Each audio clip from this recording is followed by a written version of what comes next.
Trigger ng pana o spear gun na hindi kailangan ng spring o di kaya ay rubber. Tara, samahan nyo akong gumawa. Isishare ko sa inyo kung paano gawin ito.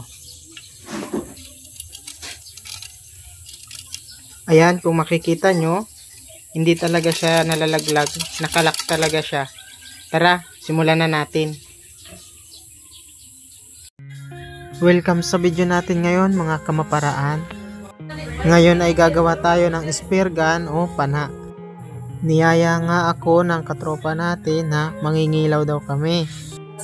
Kaya ito, gagawa tayo ngayon ng pana.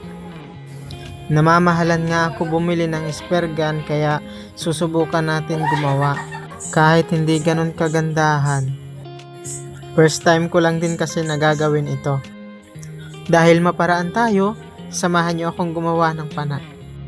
Dito nga'y gumagawa tayo ng trigger para sa ating pana.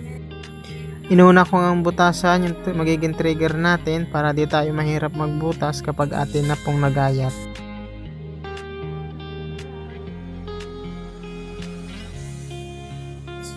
Medyo nahihirapan nga ako ditong butasan itong ating gagawing trigger kasi medyo may katigasan yung ating gagamiting trigger.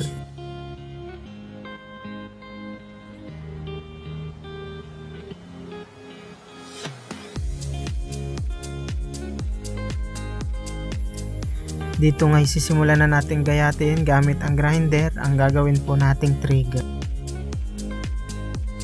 Bale, self-lock trigger nga ang gagawin natin ditong trigger mga kamaparaan. Ang ganitong klaseng trigger kasi ay hindi na kailangan ng spring o rubber para sa trigger.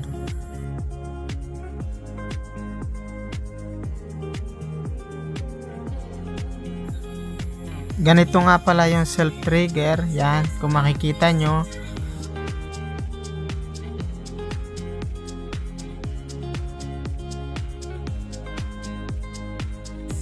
Di na po niyan kailangan ng spring at napaka-safe po niyan.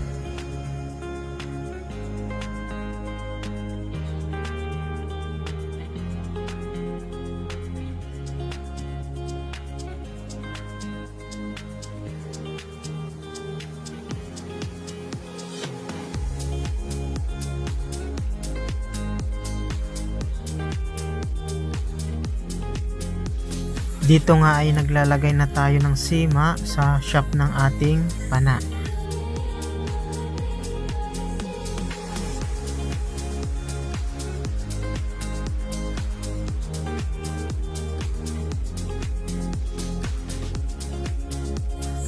Ngayon nga ilagyan na natin ng cover yung ating trigger para hindi umangat yung ating shop para mag-lock.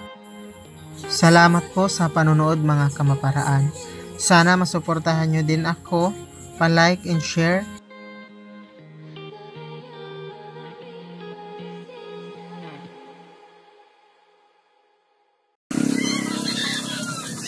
Ngayon ay subukan na natin itong ating ginawa na pana kung talaga bang naglalak siya. Pasensya na kayo mga kamaparaan, hindi ganun kagandahan yung aking nagawang pana, pero pwede na to pang huli muna ng isda pansamantala. Ito na nga, at kahit kalug-kalugin natin, talagang hindi natatanggal yung bala, talagang nakalak siya.